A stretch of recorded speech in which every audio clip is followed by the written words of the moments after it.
I've talked about this with a lot of my friends too, is you are who you hang around with, or hmm you are who you're, I don't know, associated with. So a lot of decisions and moral standings come from the people around you because if you're hanging out with them all the time, you want to be around like-minded people. And usually, sometimes those rub off on you. And so, yeah, so having babysitters that were athletes and were smart, they helped me with my homework. We would watch sports together on the TV when we would hang out. So definitely made an impact, I think.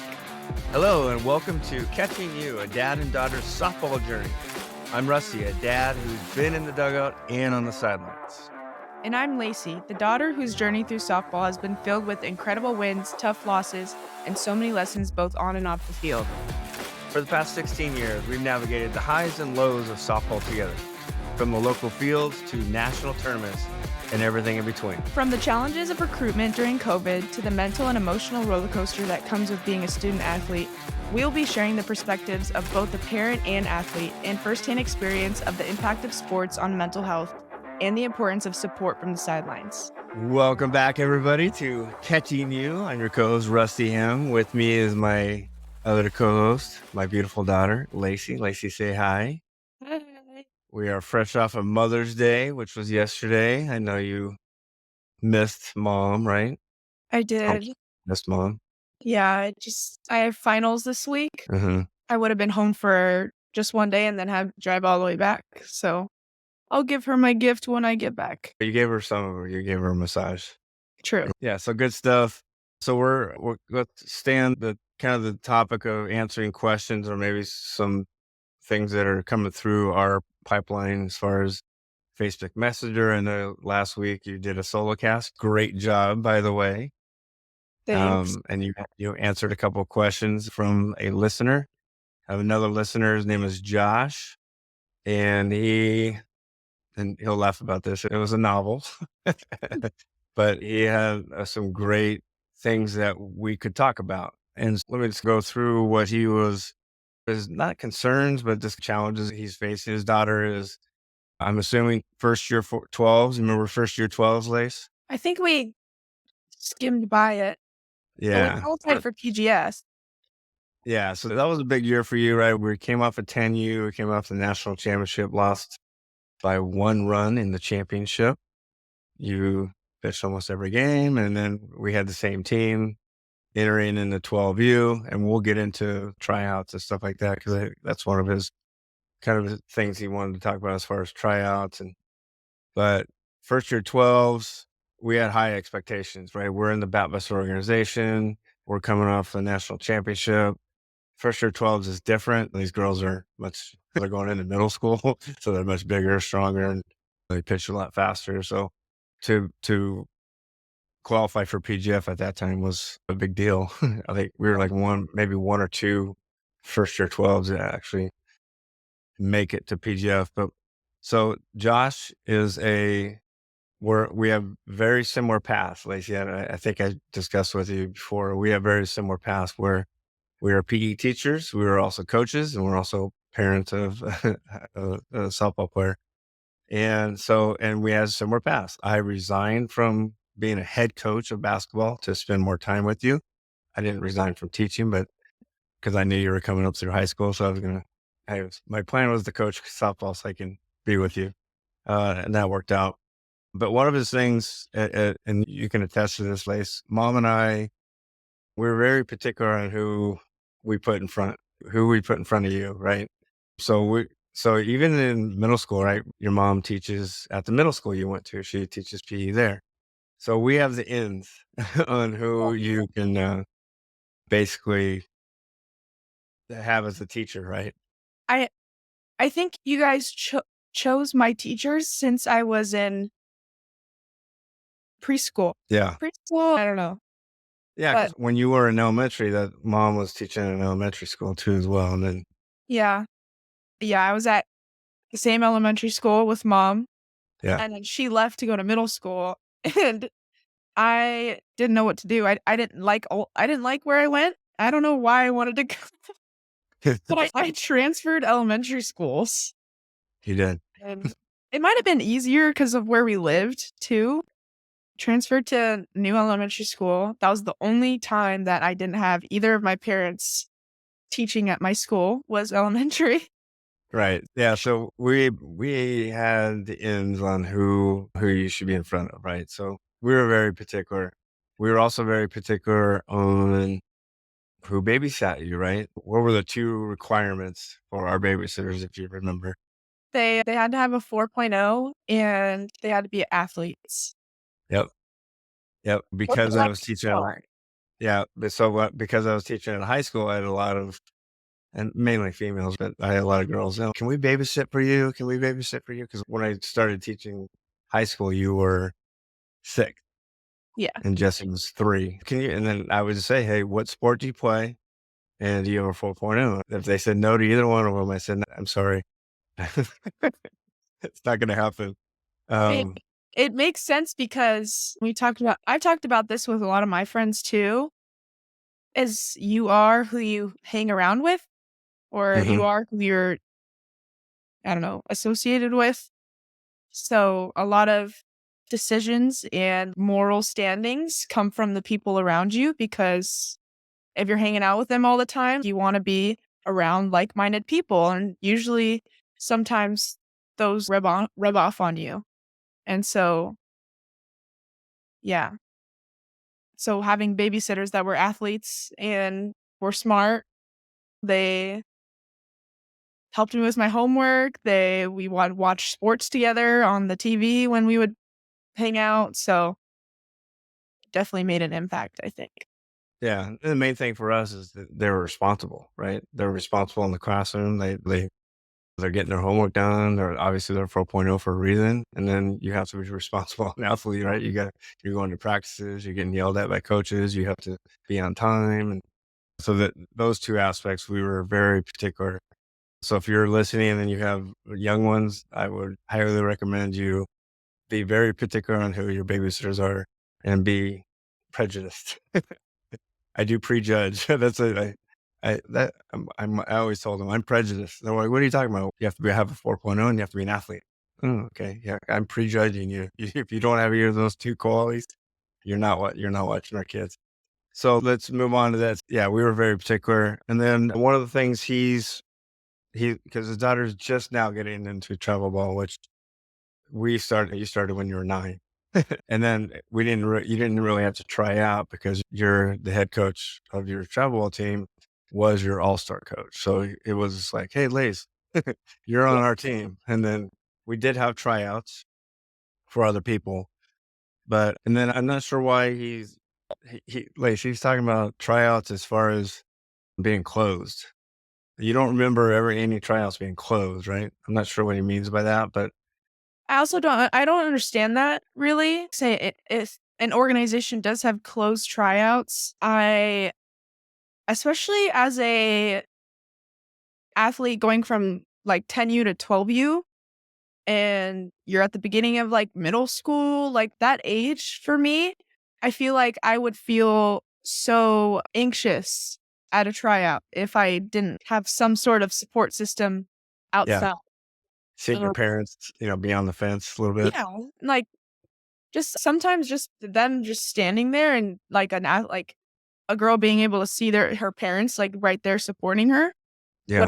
would make their experience way more impactful, and their performance might even be 10 times greater than if their parents were not there.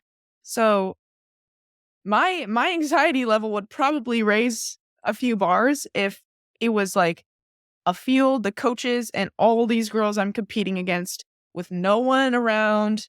I don't and what we don't know who this coach is. Thankfully, we knew of like a bunch of the coaches in our organization that like we knew them. I don't know what if you're trying out for a new organization and it's closed and you have no idea who these coaches are, you have no idea who these girls are. That might be a red flag. That might be a red flag for me. Yeah.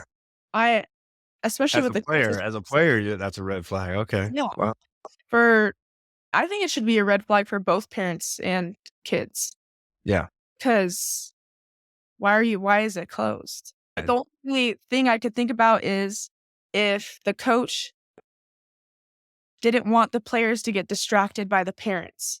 But then I said to you before, if the player is getting distracted by their parents during a tryout, you probably don't want that kid on your team because now they're getting easily distracted from something at like, what about a game? Are they going to talk to their parents during a game? But it's a matter of keeping the girls calm, especially during tryouts are so like high anxiety for a lot of people for Yeah. anything. Like interview, it's like an interview, tryout, anything like that. Like you're competing against all these people around you, you have no idea who they are, and you're supposed to outperform them. So how are Yeah. you supposed to do that under high stress? Yeah. No, and I get it. When he says he gets it because there are parents out there that are constantly meddling into their kids' business, right? Hey, Lace, throw this way or make sure you step and throw. So they're coaching from beyond the fence. And I can see it maybe an organization saying, hey, you need to but we never had that issue because of the organization we get in. And we're going to get into us being bat busters and how that was viewed by other people. But as parents, you have Mike Stith, you have Mark Campbell, and you have Chris Garcia on the field.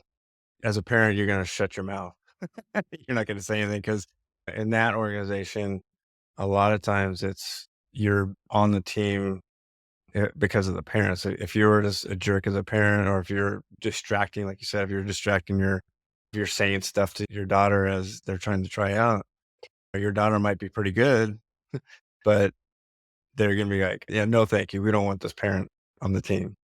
I've said that a few times that even if it's apples to apples and they look at the parents, they're going to go with the parents that are cool and relax and chill. And so all the tryouts, and we were lucky, right, Lace? We were lucky because we we went to the tryouts. Or you went to the tryouts. You didn't necessarily have to try out, and but we'll put it in air quotes. You were crying out. Yeah, you were trying out. There was very few spots, right, for the Yeah. team you were Okay. on. Yeah. Mhm. They were basically trying out for the lower the B teams or the C teams Then primarily. like it would be a big tryout. So even the returners had to come Mhm. and you knew what team you were going to be on, but our coach, like the coach that I knew that was going to be my coach would be on the sideline probably looking for another outfielder, another pitcher, another infielder, like just Yeah. depending on who shows up to the tryout and who stands out. Yeah, and it was good to have you guys there because they were able to compare these people trying out to you guys. Okay, can they compete with these elite players? And if they can, then they might have a shot. Yeah, and we knew like the ins and outs. They ran it like a practice. Mhm. So we knew what the drills were. Like, all right, everyone, 5-star drill, and we'd all just run to our spots and all the girls trying out. But we would take those girls and be like, all right, and then tell them what they're supposed to do. Mhm. And depending on whether they get it or they don't get it, that could also be a factor. Like Yeah.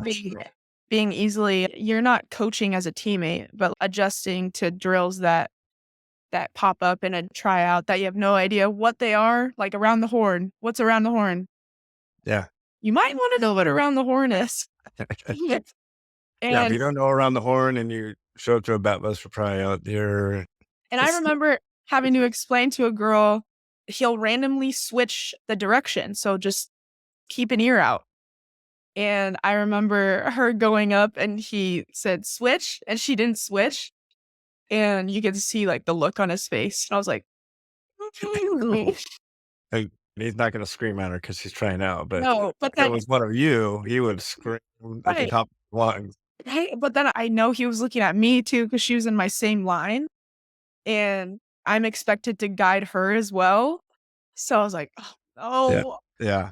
So Stressing. let's touch on that. We weren't the only program out there that was negatively looked upon. We had our issues with the Corona Angels and how they conducted themselves. I'm sure they looked at us and said certain things. Every organization is going to be different. And you've played with girls that play for multiple organizations. They were program hopping, trying to find that right one. You luckily didn't program hop until 18s, but yeah. So It was just more of a swag. It's just how those organizations carried themselves. We never had a go Yeah. ahead. I'd say this is just from my perspective. I don't know what it is from a Corona Angels perspective, but I think those are it was the main rival that we had. Like Batbusters, we weren't allowed to one thing was we weren't allowed to celebrate home runs at home plate. Batbusters, what, more quiet? I don't know if it's quiet. Hey, Humble? I don't know. maybe because you don't wanna say Corona Angels aren't humble. It's hard to describe. I don't know, we don't wanna badmouth them because they were a very good program. They just they did things differently that we didn't do, and that's Like, we looked at that as, "Okay, they're different from us in the way they're conducting themselves. We yeah. don't do that." So we felt like we were more not high and mighty, but we're just like it was more of a business, right? We hit a home run. Hey, act like you've done it before. Just give them a high five when they come in the dugout. Where all over TV now, it's just like home runs are just they come out the home plate and they're Yeah, super it's excited, so much more fun. which is weird because those girls that you played with back then, they were hitting home runs all the time and they weren't supposed to do that. But then when you look over Corona Angels, they hit home runs and they were just going crazy, right? Yeah. So we It's just it was yeah, something to teach us to be more humble yeah, and expect more of yourself always. So, you hit a home run, all right, that's good. move on, yeah, On to the next at bat. And there's pros and cons to that, but I guess definitely to teach us more to be more humble and humility and all that stuff.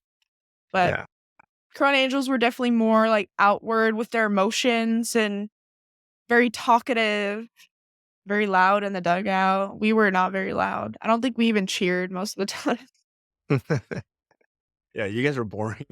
We were really boring. And a lot of it might have been jealousy too, right? They were just you're looking over there and they're celebrating each other. They're celebrating this strikeout. They're celebrating that they'd get walked and they would celebrate us. Maybe the part of it maybe was just some jealousies. I want to celebrate. I want to have fun. Yeah, I thought that was, like, the normal thing. I'm like, "Why are they so loud?" Like, Right. you know? Yeah. So and it rubbed people the wrong way, which is fine. It is what it is now. It's like at the time we're just like they're so annoying. But Yeah. um and then so his last thing was being inquisitive to a coach. So, for example, if I were to walk up to Mike Stith and say, "Hey, man, what is your philosophy on first and thirds?" Something stupid. I wouldn't say stupid, but just being asking questions to the head coach. Hey, what do you guys do as far as team bonding? If I were to ask Mike Stith that or Mark Campbell, they would have said, "Okay, see that door right They there? tell you to leave, Yeah, they see that door? or just do it. Go ahead and just go out that door and take your daughter with you." Yeah, I said there's a fine because I get it, Josh, the guy who wrote these messages. I get it. He wants to make sure that his daughter's in front of the right coaches, and he said that word of mouth is a lot of a word of mouth, right? It's Southern Orange County Busters. It was mainly word of mouth. It's okay if you play for the Orange County Busters, you have Mike Stiff, Mark Campbell. Those are the ones. Those are the guys you want to play. You want to play for because so many girls where they got scholarships going to these major colleges. So if you played for them, the odds of you getting a scholarship were very high. So we just put our head down and said, "Okay, we're in. We're all in." Some people lasted, some people didn't. Mhm. And we can get into next week because we haven't really got into 18s yet. But this, yeah, we don't want to. It's just hard as a parent because I get it. You want to put your kid in front of the right coaches. So that's why you just want if you don't if you it's gotta be a gut, right? It's gotta be a gut feeling as a parent. I'm talking as a parent. And let's say hypothetically you were to go to a tryout and check it out and you just see something that you just didn't like and it's in your gut. Just, that doesn't sit right with me. The way he was yelling at people because you play for Mike Stiff, Mark Campbell, Chris Garcia, they're gonna scream and yell. Yeah, Mike Stiff was scream at the top of his lungs if you made a mistake. And you Yeah. had to deal with it. And if you can't deal with it, then it's not the right program. So you just gotta keep going to different programs, and as a parent, it's gotta feel right. And being in the Batbusters, playing for Chris, playing for Mark, it just felt right for you. We felt like you can handle it. You were competitive. Yes, you got emotional sometimes when they yelled at you, but you got over it. So just trust your gut. Go to multiple tryouts and trust your gut. That's all you can say. Yeah, you can ask around, but I wouldn't go to the coaches. No, I agree. And because you would sit, or you or mom would sit sometimes hang out with the other parents at our practices sometimes. Mhm, And so if, say, you do make this team and you're not really sure what the head coach is about or the other coaches, just sit on in their practices and observe, I'd say. mhm, Like, you don't have to say anything to the coaches. You can get a gist of what they're about by just sitting in the outfield and observing how the practices run. How is he talking to the players? Is he doing one-on-one? Is there nothing being said after a mistake? Like, looking out how they discipline the girls. Is it just constant running, or is it very intentional? Run to the fence and back and get back over here. Or is it just constant running?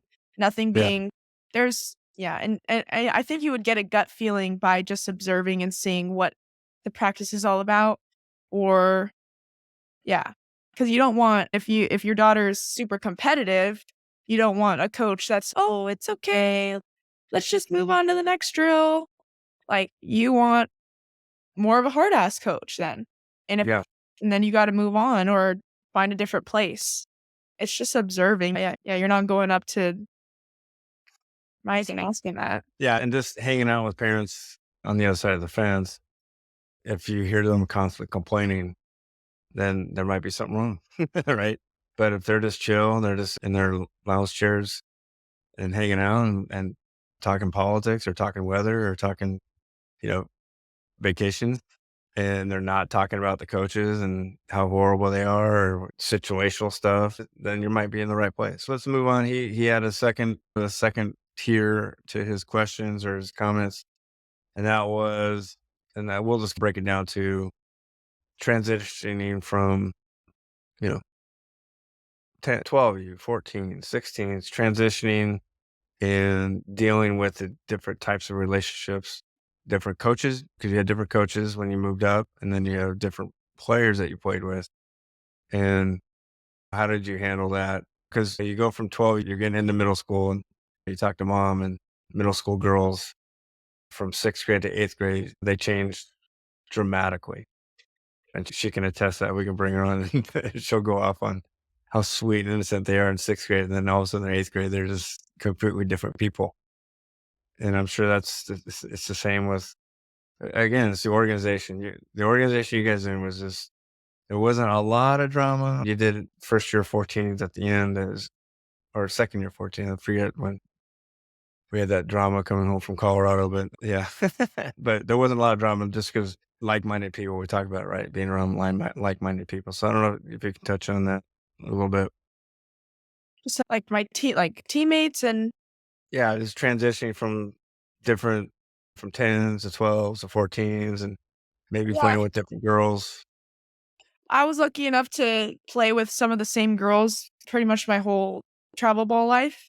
And once you get to that middle school age, I think I've talked about this before, but it starts to get really clicky, and That's right. you start to hang around people that you feel more drawn to and more feel like will are like-minded, like you said. And sometimes they aren't the best people to be hanging out with, but you think that's the best option for you, like, in a social setting. Some girls, I know girls, especially, like, young girls, feel pressured to feel or to join the cool group or be the cool girl, and let me tell you, being mean is not cool.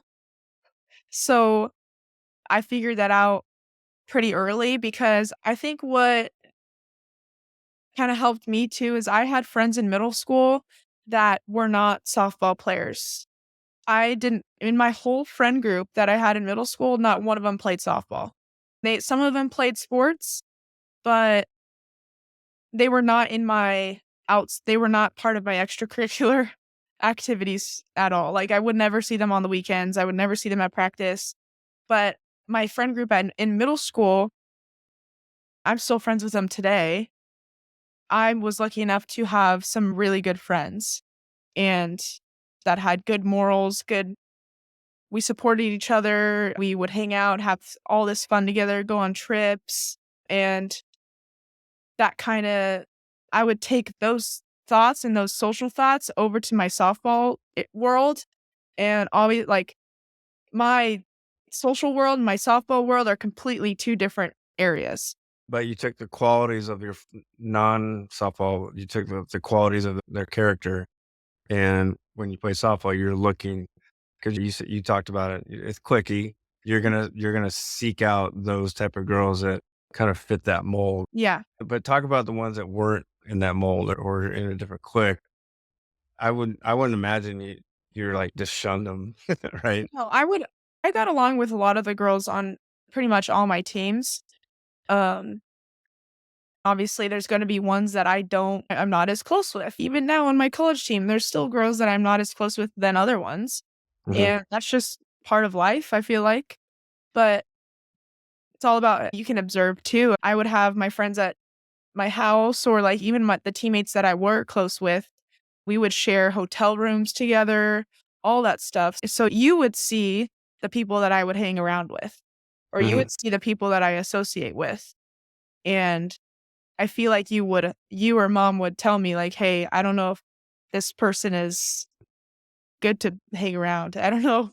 I don't we've never really had that experience before, but just being able to see the type of character that even at practice, like how we talked about observing, you can observe the people that your daughter is like hanging around more, or during game breaks, I want to go hang out with her. I want to go eat lunch with her.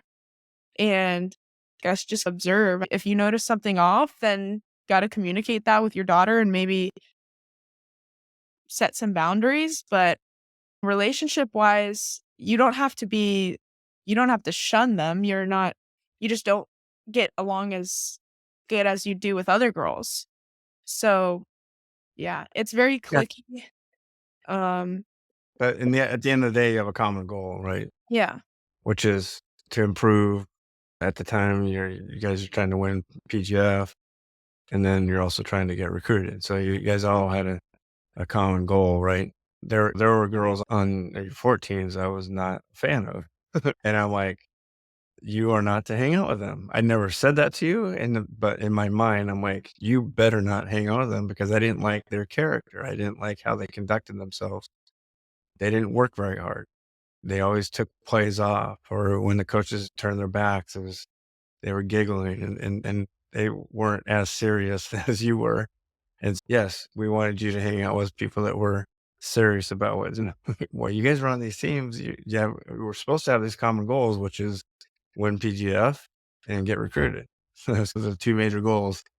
And if we didn't see that as parents, we didn't see some of those girls have those same goals. We're like, hey, you are not to hang out with them. But I think you did that on your own. I think you saw that, you observed, and you're like, yeah, they don't, they're not like me, so I'm not going to hang out with them as much. Yeah. And yeah, you in college, you're still the same way.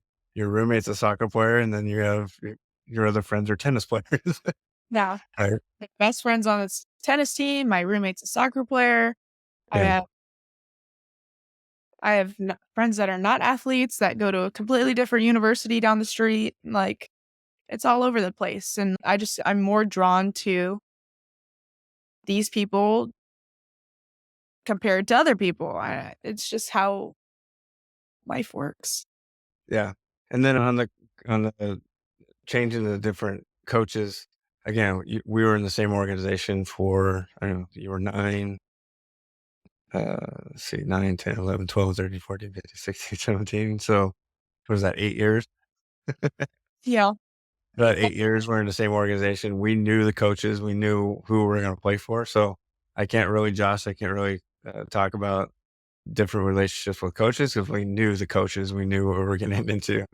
But as far as a parent and observing coaches, we just had a really good feeling about because of Lacie and who she was and how competitive she was. We knew this was the right organization. If it wasn't, we would have dined and ditched. We would have tried to find somewhere else. And We all then, we had to at one point, which was scary. yeah, we can get into that next episode because we haven't really talked about. We touched on 16s a little bit, but your first year at 18s was not the best. And then, I had to go back to 16s, remember? yeah.